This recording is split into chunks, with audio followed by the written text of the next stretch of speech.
Sanghoon Lee, who's the Consul for Global Trade and Economic Affairs at the Consulate General of Korea in Atlanta. Consul Lee, please join us for welcome remarks.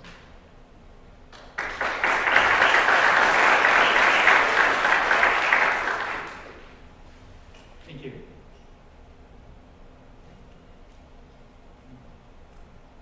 Good evening. I'm Consul Sanghoon Lee from Korean Consulate in Atlanta. I'd first like to offer my congratulations on the opening of the 5th Global Trade and Investment Symposium and welcome the distinguished guests and participants here today.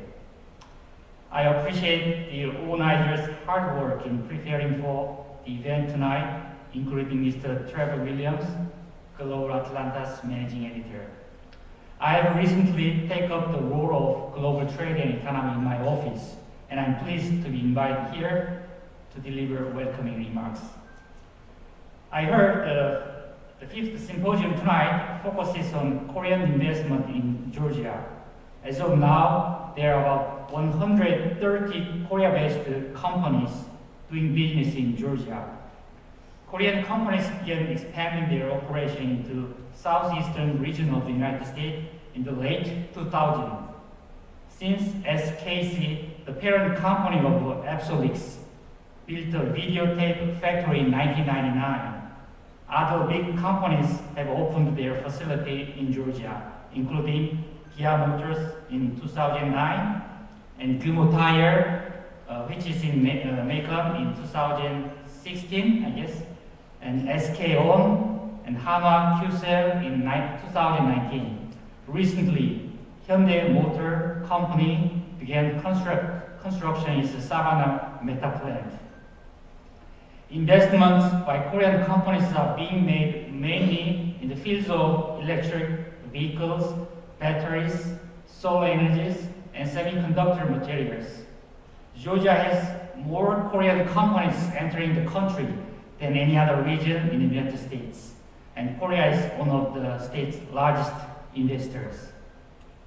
As the investment of Korean companies expanded, the Korean government reopened the KOTRA, Korea Trade Investment Promotion Agency office in Atlanta in 2022, operating as a base center for investment expansion in the Southeast United States to support Korean companies already in Georgia and those preparing for new expansion here. Last year, Korean companies, with the initiative by KOTRA Atlanta Center and the Korean Consulate in Atlanta, established KOCAS, Korean Cooperation Alliance of the Southeast, in October 2023 to promote networking and information sharing. The consulate also has increased its workforce by working closely with the Korean companies and the related organizations, strengthening the cooperative relationship between Korea and Georgia. I believe that if all related stakeholders, including Korean corporations, state government, local communities, business organizations, and the consulate keep working together, we'll see the number of Korean companies entering Georgia continue to increase in the future. I hope tonight's symposium will be an opportunity to increase understanding of current investment in Georgia by foreign companies and gain insight into further investment in the coming decade. Thank you.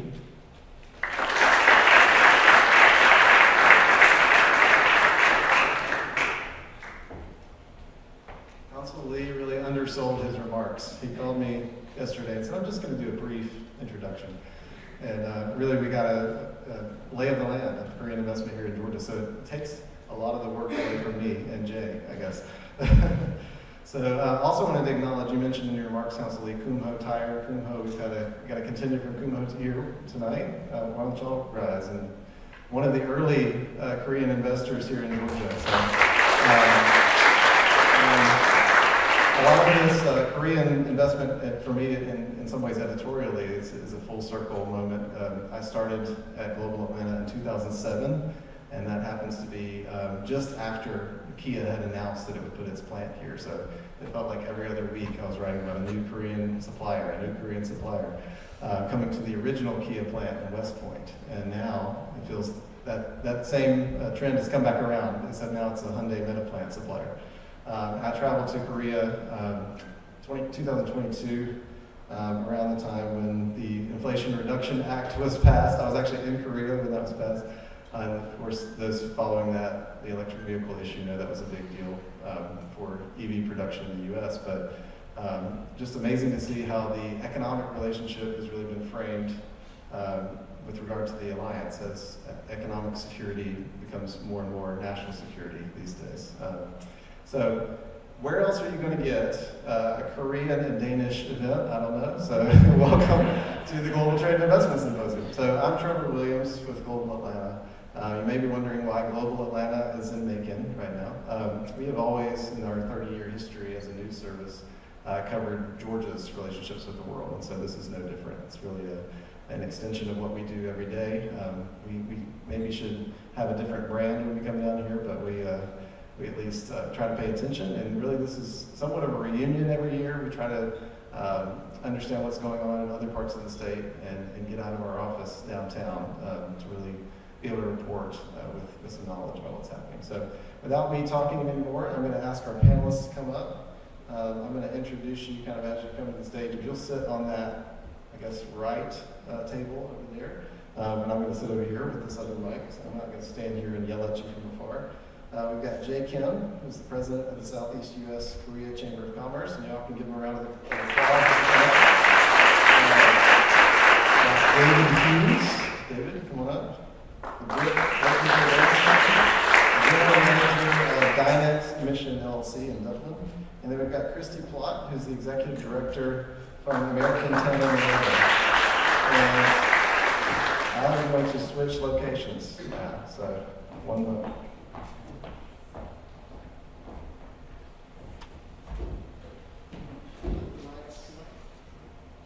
We'll turn them on and y'all can share them. Hopefully we won't have too much feedback.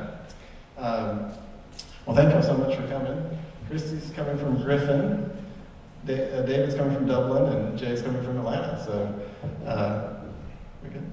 Oh, switch to, yeah, thank you. Yes, and so we have quite a diverse panel, not only in location, but in industry as well. So I'm going to ask y'all, instead of me trying to tell people what y'all do at your companies, I'm going to ask you one by one, maybe introduce yourself and introduce your company and maybe how you're connected with the world.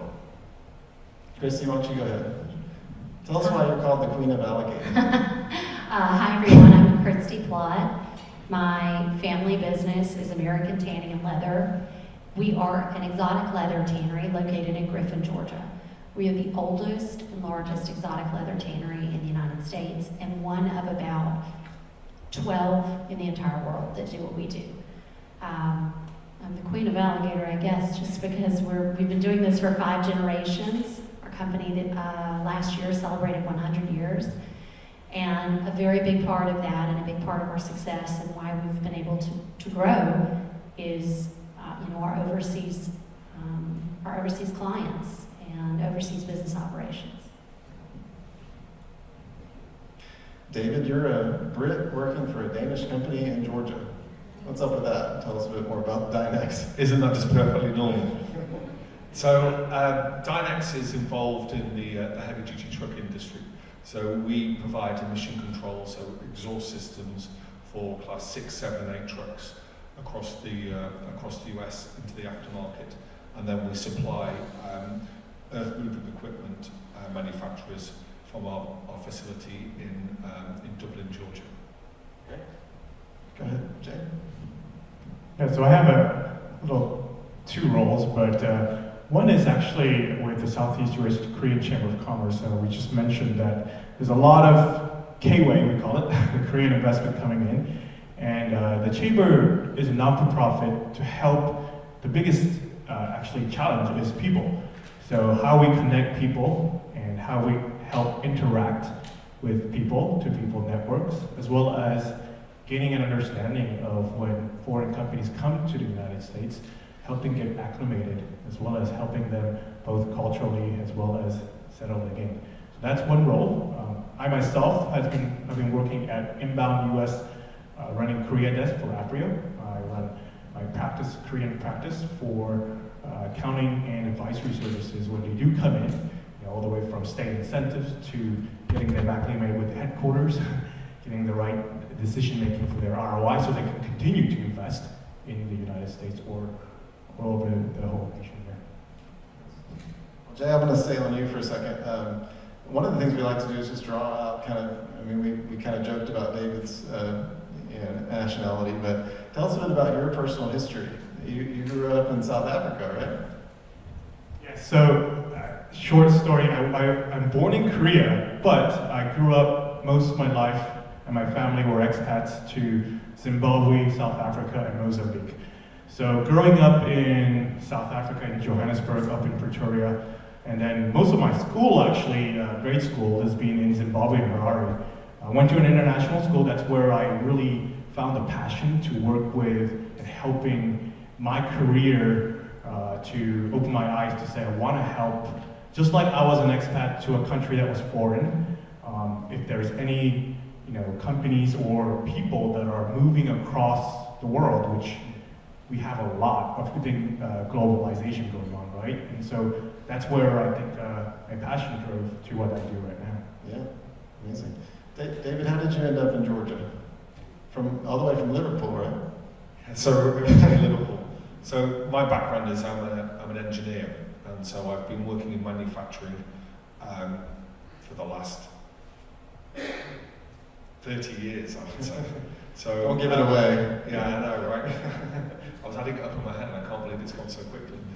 So for the last 30 years, and so for the last 8 years, I've been here in the US. So for 7 years in Ohio, and for just over a year and a half down in Georgia. And so my passion is engineering and understanding how things work. And so that's what attracted me to the industry down here in Dublin. And so it's been quite an interesting journey for the last year and a half, working with the automotive sector and understanding some of the challenges, some of the global challenges that you were talking about, and some of the global need for resource in terms of people. And so I think that even in Dublin, we're quite an international organisation. With me being British, we have Latvians, we have people from Denmark who join us, obviously, and we also have people from India. So really quite an international makeup of our business. And I think that to get the best people, you really have to look more and more globally. Yeah, I will say you walk into a factory almost anywhere in Georgia, and the factory floor is 20 different nationalities or 30 different nationalities sometimes, and it's really amazing to see that diversity on display. Christy, you're from here in Georgia, Griffin, Georgia, right? So tell us about how you've kind of cultivated an international sensibility. And we should say you got your MBA here at Wesleyan. I did. All right. I graduated in this room. That's right. Yeah. Well, it's a reunion. But tell us a bit about you've kind of, I would assume, had to learn the business itself, and then learn how to deal with people from all over the world in different walks of life, different cultures, from the alligator swamps to the high fashion houses. So tell us about how you learned that and how you did that. I think that, so when you have a business which is really unique and specialized, and another one doesn't exist, at least in the country, you have to start traveling. And I think my father, when he was about in his early 30s, he started traveling to France, to Italy, to Japan, to Korea, all over, Indonesia, looking for leather technicians and leather engineers, because in the US we don't even have any leather engineering schools here. There are only 2 in the world that are left at this moment. And so we would bring in different consultants and technicians. And Griffin, Georgia is still a very small town, and at the time it was an even smaller town. So my parents built a guest wing onto the house, and I might have been 4 or 5 years old, and it would be Mr. Inui from Japan would come stay for 2 months. Or it would be Sergio from Italy who would come stay for 2 months. So, I mean, I think by the time I was maybe 7 or 8 years old, I mean, I could at least count to 10 in about 9 languages. So, when that happened, you know, growing up that way and really finding interest in other people's cultures, it really ignited a passion for me to study international business at the University of Georgia, and then to come back into my own family's business and try to do what I can do to expand our operations. So we're talking about, you know, the kind of enriching aspects of cross-cultural exchange, right? But I think if you look around the world right now, there's obvious reasons to be pessimistic, you know, about the state of affairs with wars going on, tariffs rising, volatility, pandemics, et cetera. How have each of your enterprises been affected by recent volatility, for lack of a better term? Maybe on the trade side, I know that y'all, Amtan, y'all deal with a lot of regulation in your product when you're selling it all over the world. I can say that the war in between Russia and Ukraine, I mean, effectively halted the luxury goods trade. So alligator skins are really used for luxury goods. Every big brand you can think of, from Louis Vuitton to Hermes to the Kering Group, which owns Gucci, and they do a lot of business, especially in those Eastern European countries. And when that happened, especially when the U.S. took action against anyone here that might be connected to the Russian government and started to close off people's money, it really dried up a lot of businesses. So, you know, I think that's been something that, you know, we felt immediately.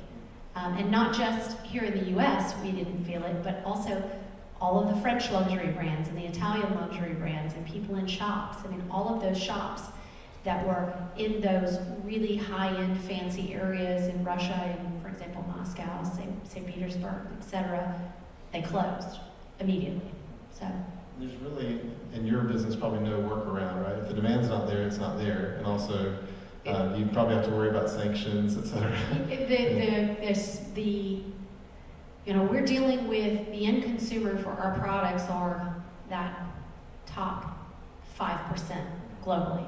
So when those 5% stop spending, it's not like, you know, you have you're not going to like reduce the price and sell it to the next lowest group. So, you know, but globally, the luxury industry really relies now on China. So, you know, we watch everything that happens there, and we hope and pray that they don't go through something like, you know, Russia's gone through, because it would crush our business globally. And I mean, I think this is why we do these things. Our slogan is "The world is here," and it's kind of, you know, the idea is that you're affected by what's happening around the world, whether you want to wake up and realize it or not. You know, and those that have businesses that are obviously affected by these things acutely, you can't ignore it. Right? And so we're trying to bring this consciousness through events like this. But David, tell us a bit about. I don't know if you want to give the whole history lesson, but how did Dinex land in Georgia? And it's been about 10 years. And I would imagine the environment's quite different now, with the way energy is going, with the way EVs are kind of taking off. I'm not sure that's affected you in the trucking sector yet, but tell us a bit about how things have evolved since the company arrived. Yeah, so I think the decision 10 years ago was led by the attraction of putting a factory to be able to supply original equipment manufacturers. And so I think for the first 4 or 5 years, that was really the plan. And so there were a couple of opportunities in a couple of regions that the business looked at and settled on Georgia, because one of the biggest opportunities in terms of customers was based in Georgia. And then particularly the site in Dublin, I think was just a perfect fit. It was the perfect size. It had the future potential for expansion. I think that the way that the local development, the Lawrence County Development Association really helped was fantastic. And that's really interesting, because I think that's unique to this area, having run a business in Ohio where it was owned by a British company. I never spoke to anybody from any of the development groups there. Nobody really paid paid us any attention. And I think that the help that we've had here, just over my time, over the last 18 months, and from what has occurred previously, I think it really sets Georgia apart, and certainly sets Lawrence County apart, because it really is open for business. And there's people there that really can help you solve some of the business issues, whether they're investment issues, whether they're people issues, or even recently talking about legislation, about how they can help us with legislation. That's uncommon, and I think that that has helped our business feel that we are also invested in. So that makes it easier for us to reciprocate and invest back. And I think that that's what's happened over the last 12 years. We've grown significantly. We've increased the number of people. Just in the 18 months that I've been in the business, we've increased the workforce by 40%. So we continue to invest. We've got new equipment in the plant landing as I speak. We're putting in new production lines, and we see this continued opportunity for investment. And I think that's in large part due to the relationship we have with the development group, because we see that they really will help us solve not just our issues that we have today, but our partner going forward. And as I say, that's uncommon. Yeah, great. Jae, tell us what are Korean companies feeling when they come here? Do they feel that same welcome? I mean, I know that one thing that's surprised me writing about Korean investment over the last couple of years is we now have what's been called the third largest concentration of Korean origin people in the U.S. That's Korean expats, Korean Americans, second generation, but all of that together has created a really thriving community in Metro Atlanta, but also here in places like Auburn, Alabama. There's quite a strong Korean community. So are people finding Georgia to be a welcoming place in your experience? So to not only reiterate what Consulate said, the first investment was actually in 2000, but our chamber was founded in 1991. That's more than 30 years.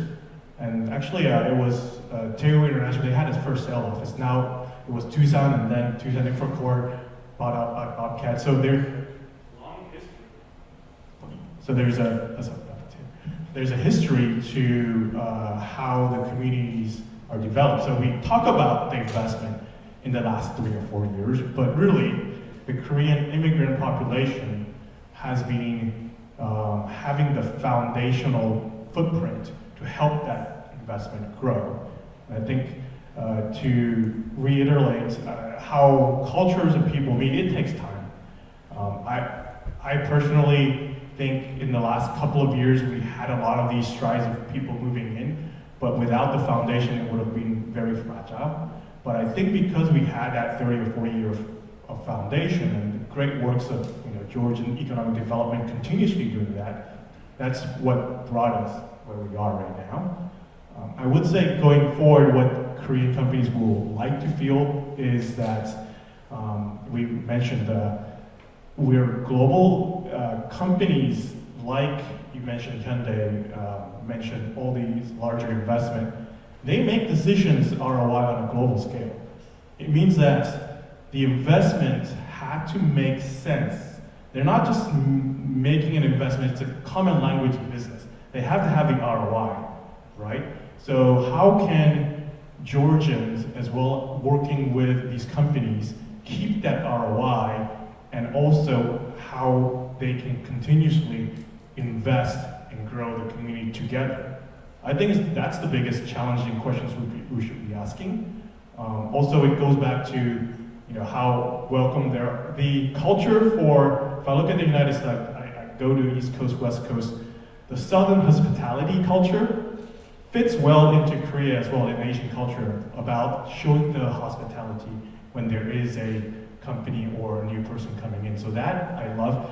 And also the food, obviously. You have more flavor, and that's what Korean food does have. It has a lot of flavor. So more of people to people sitting down in a dinner table or a lunch is actually common in Korea too. And in Korea, we actually say, the word family, actually in Korean, like translated, it means someone you have food with. Shikku. It means like you actually have food together with and break bread, right? That's the concept. So we utilize that, and I think that's helped that hospitality for the culture. I'm more excited on what's probably going to come ahead in the next couple of more decades. Well, that's kind of why we decided to make this a focus area this time, because we've seen, this I-16 corridor with the Hyundai investment is going to become, probably exceed what happened on the I-85 corridor, where you had all of these Korean suppliers setting up between the Hyundai plant in Montgomery and the Kia plant in West Point. So I can see Middle Georgia really benefiting from what's happening near Savannah. And already there's been a couple suppliers that have been announced in this area. One in the old Brown and Williamson building, and there's quite, I'm sure, more to come. So we want to help the communities, get ready for that. So what are some of the cultural issues you've seen, dealing with Korean companies when they come, and how can communities ameliorate those? Yeah, so it's hard to say. I mean, there's overarching cultural things, but there's also really person to person. I mean, if you look at any culture, and I'm sure it's with any countries, any languages, any area all over the world, I mean, there's probably like, we can generalize a couple of things.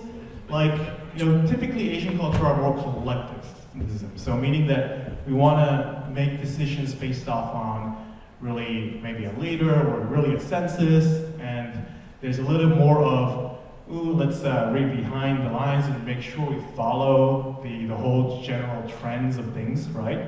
And so there are a couple of that.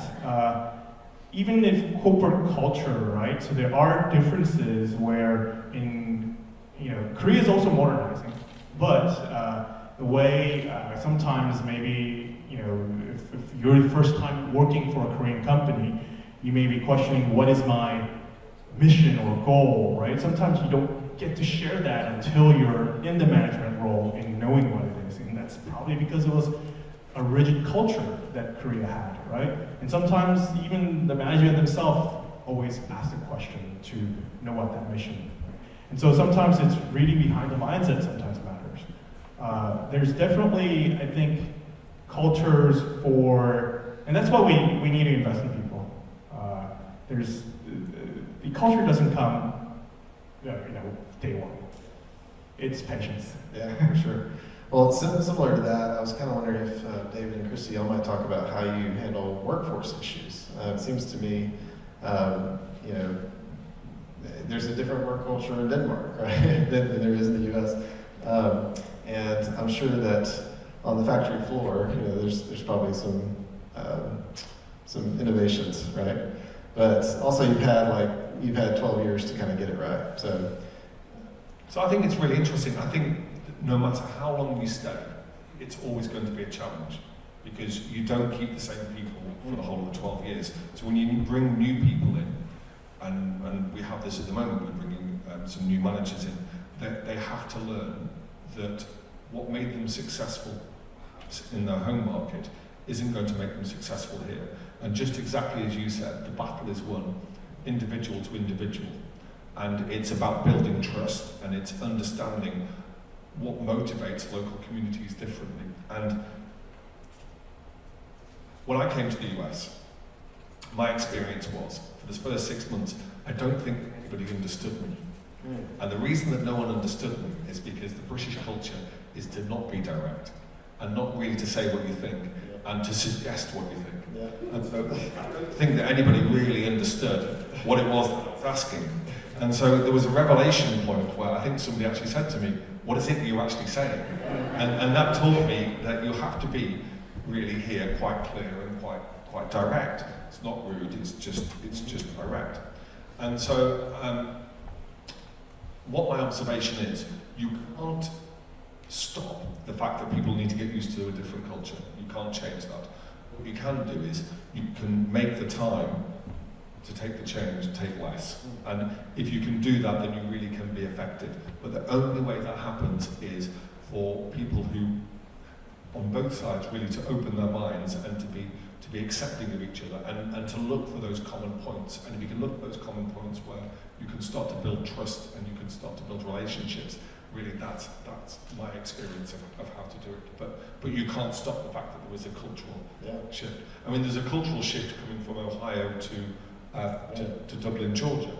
They're not the same places. And therefore you have to behave really quite differently, and you have to understand what is it that I have to do in order to build that trust. Christy, I would imagine it's hard to find workers in your industry.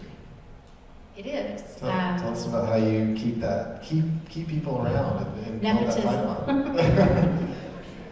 It's a family business. I mean, it is. It is hard to, especially for like really specialized jobs.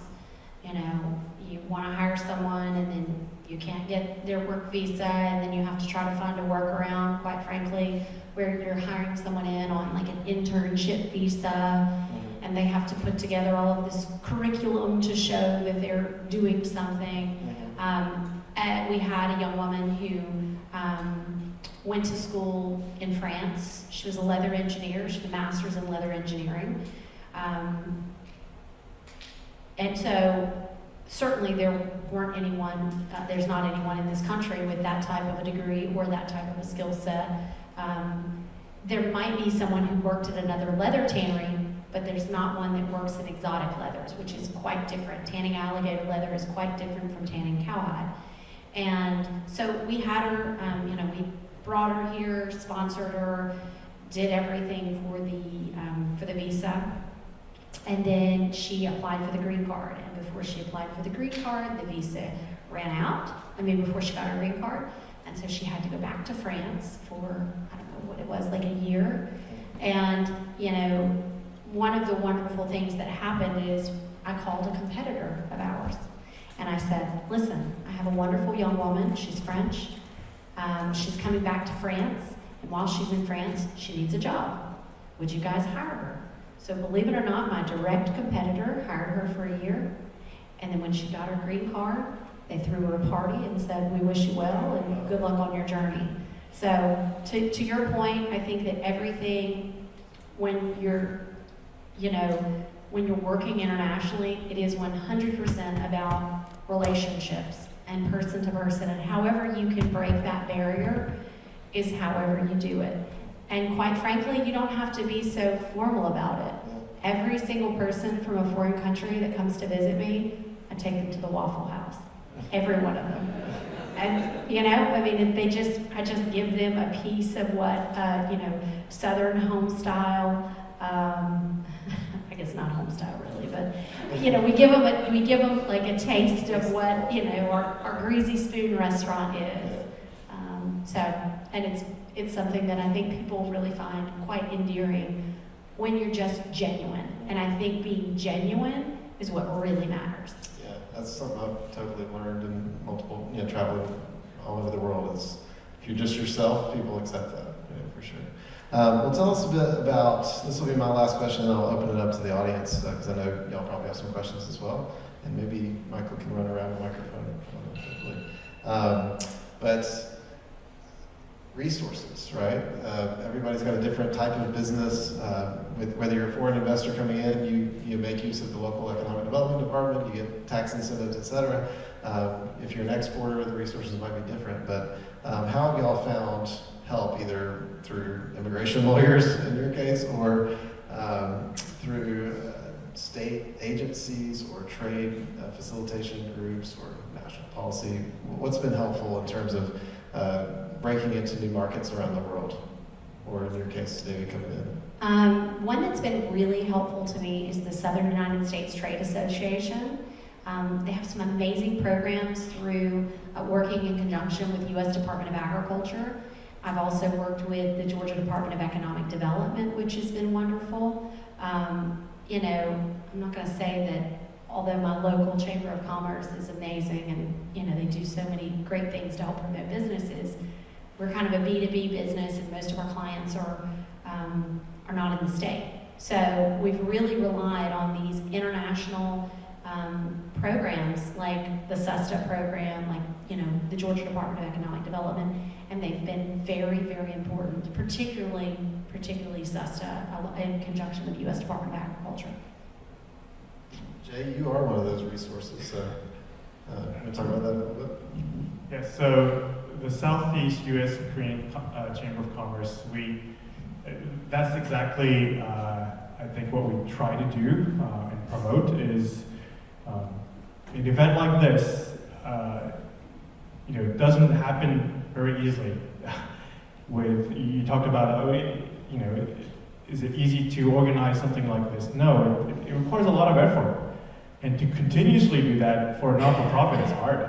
And so I think people take it for sometimes granted, but we need people to help volunteer and make this a fun where even if they're taking some time out of their work, to be able to volunteer to help run the organizations that help foster the friendship, the trust building, which is, if you don't have trust, that's a common language in business, I think. You just hammered it. So how do you build trust? You build it through friendship. How do you meet one-on-one and learn each other? It's through networking. And so I think, Trevor, you do that a lot, and thank you for doing that. We, here in Georgia, I think need more, the international focus, as the whole area grows with more investments in Korea, more investments in other countries that come here to do business. And we need volunteers to help that. It's a good marching orders. David, you want to add something? And y'all be thinking of your questions, and we'll open it up after this. Do you want to add anything? You're not required. I was just going to say that years ago, 20 years ago, I had a very wise manager, and he said to me, if you're trying to work out the answer yourself, it's because you haven't got the right network. And that was a point in my mind that's always the truth, isn't it?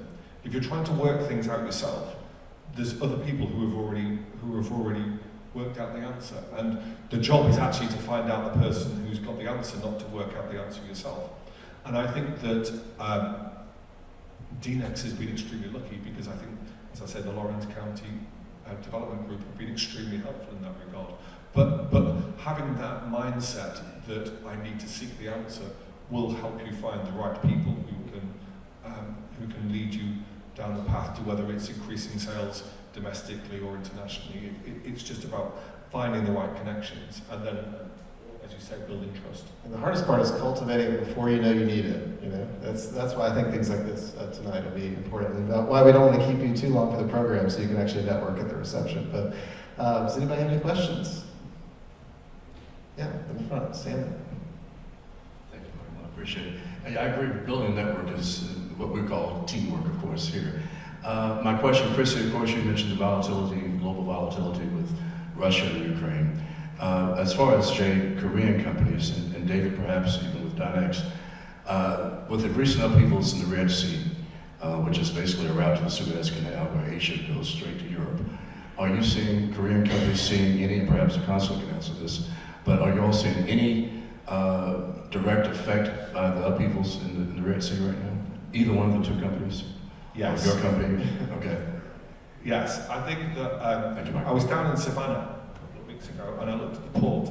The port was empty. And what I'm used to seeing is ships going backwards and forwards and containers being emptied. So absolutely, we've got supply chain issues right now. I think that what's happened over the last 4 years, we've had a tough 4 or 5 years where we've learned to be more resilient. And we've learned resilience not just as actions now, but also strategy. So our strategy is that the only way to be sure of supply is to insource and to make more of the products ourselves. So the investments that we've made over the last 2 years are to enhance our capabilities to produce parts and also to make sure that we have continuous supply of raw materials. So I think it's a really different strategy than you would have seen maybe 10 years ago, which was lowest cost supplier. Now it's all about maintaining supply. We struggle every day, I would say, to make sure that we have our products available to the market because of the impacts of both the Suez Canal, but also the Panama Canal, which is running short of water. And so, there's two different issues. I think one of conflict, but one of potential climate change, that we have to not just be resilient in our actions, but our strategy, and make sure that you're really clear about how you're going to negotiate a difficult path. So we have followed that this issue of insourcing now, will that help in America?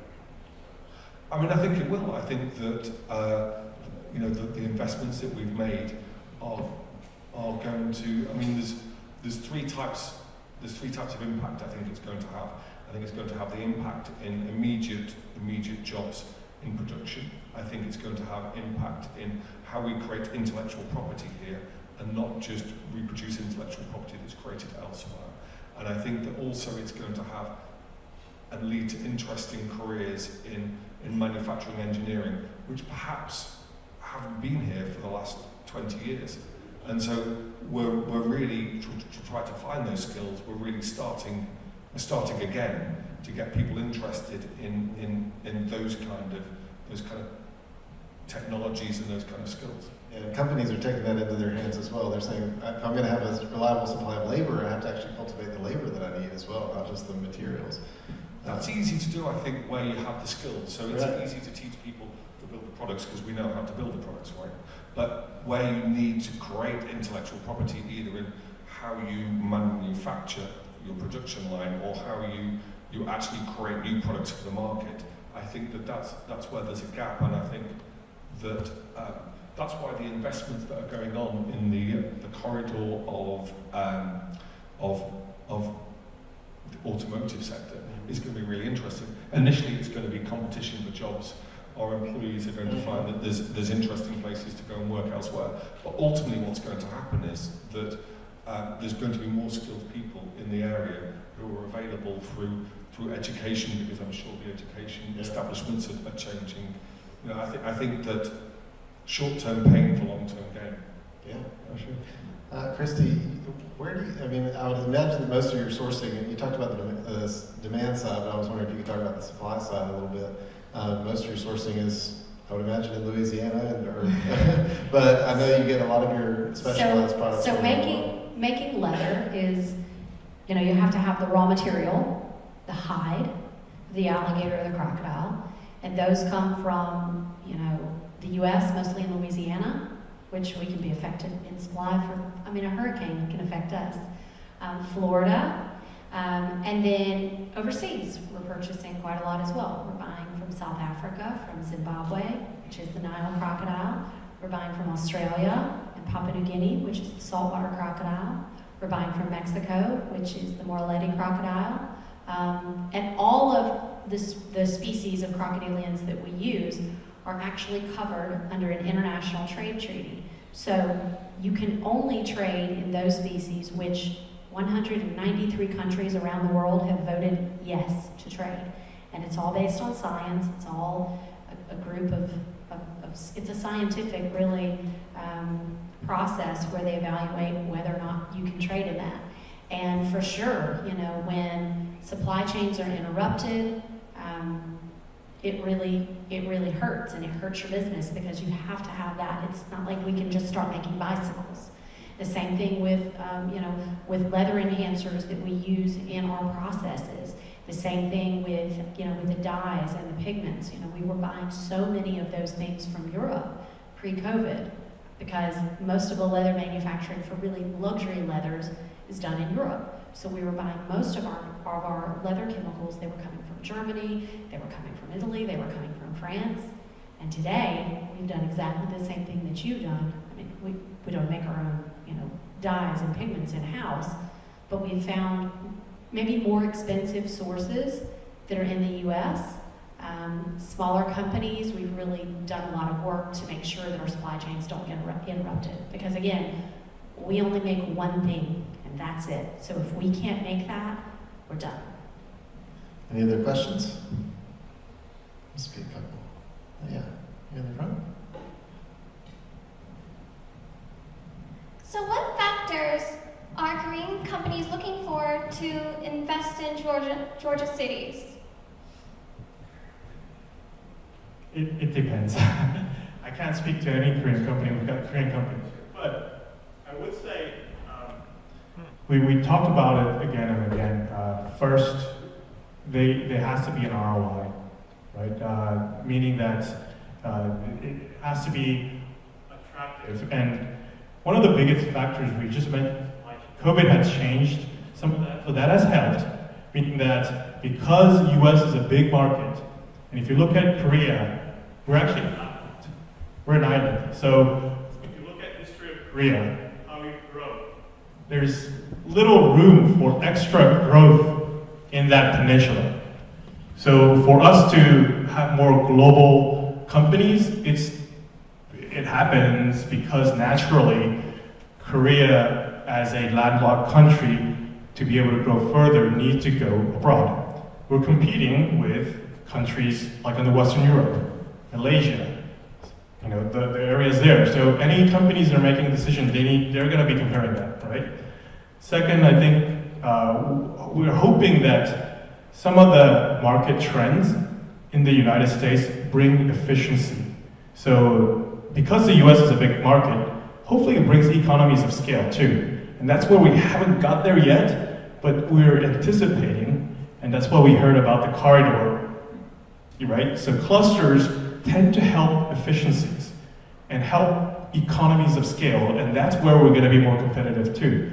So we need to continuously do that, and if we do have that set up, yes, that would open door for not only Korean companies, but any other companies that wanna have that profit of ROI. So I have a question for both of you guys. Yeah, question for the man. I'm legitimately interested in this. How do you foresee this corridor and the culture, the American working culture, which is kind of one of the ugly sides of the American workforce, is that we have a lot of turnover with our employees. So, once you bring someone in, you train them, and you're paying them $19.27 an hour as an entry-level job, and the company next door says, we'll pay you $19.50, and they go. How do you manage that? It's a really good question. So when I joined 18 months ago, there was somewhat of a revolving door on the front of our building, and there was new employees coming in and old employees leaving, and some new employees leaving too. And that creates a massive strain because you're constantly retraining. So I think there's a reality, and I share this reality with the people, everybody who works at the factory. And the reality is that I need a job because I've got bills to pay. And there are two types of jobs that you can go to. There's the job that you get in the car, you drive to work, and when you get to work, all you think about is how little you want to be there. So for the first couple of hours, you share with your colleagues how little you want to be there, and there's a massive inefficiency. And that means that you're open and predisposed when somebody else says, are you interested in a job and it pays 50 cents an hour more, you're predisposed to say, it can't be worse than this place. It can't be, and I'm going to get paid more, so I'm out of here. We've controlled our employee turnover by making it a more attractive place to work. And one of the ways that you make it more attractive, I believe, is from the top, and that's about leadership, and it's about being authentic, and it's about being honest, and it's about being trustworthy. And if you create that kind of environment, and I've had conversations over the last 3, 4, 6 months where people have been offered more, but they say, actually I'll stay, because I trust you. Yeah. And I can see that this organisation is investing and it's growing, and I can see that if I stay, I see that there'll be potential. And I think that that's how you solve the problem. You become genuinely a good employer, and you break down the wall between them and us, and you are clear about that your strategy is to have a workplace that really truly involves everybody. And I do it not because it's trendy, and not because it's the right thing to do, which I think it is. But I also think that it economically pays, right? And so there's money in treating people well, and there's money in for both sides, because if you have employees that stay, and you recognise that they're going to stay, you're more likely to invest in training and you're more likely to invest in skills development.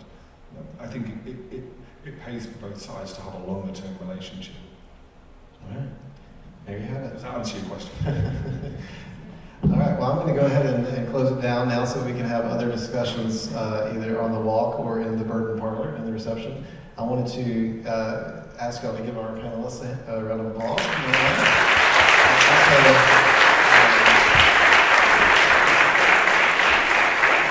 And I just want to say a big thank you to Wesleyan College, big thank you to Chris Smith. I think, Chris, are you going to come up and close us out? Absolutely. All right, great. And got some gifts here. There we go.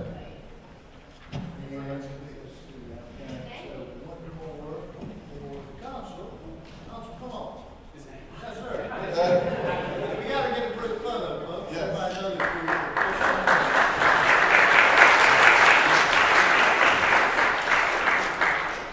Madam Ambassador, can you please come up? I'm not going to leave you out. And everybody can come on down and please stay and get a group photo. How are we going to do this? We're going to get Michael, can you get up here and get the group photo up? Yeah. All right.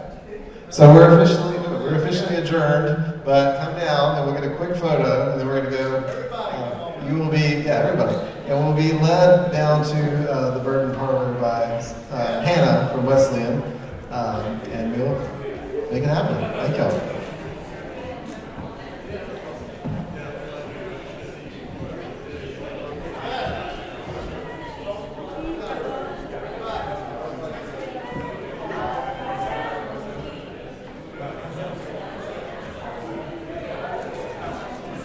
All right, don't be shy, everybody. Come on. Let's do it quick and get it over with. Chris is not going to let us have any wine or beer. Michael, you direct us. You tell us how we're looking.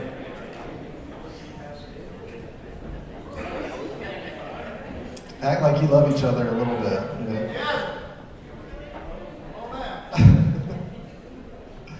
Y'all didn't know y'all were going to be coaxed up to the stage, did you? Okay, from Earth. We got room to move this way. This side, everybody Yeah. that's behind you needs to come in further. So Scott, you're too far. Everybody from Scott, raise your hand. Yep. Okay. Everybody behind him needs to come in. There's probably room on. There's room up on the top here. If I'll scoot on down. And Yeah. then I think 1, 2, 3. Y'all are probably too far out. So if we can scoot down a little bit more. You can come up too and come toward the middle.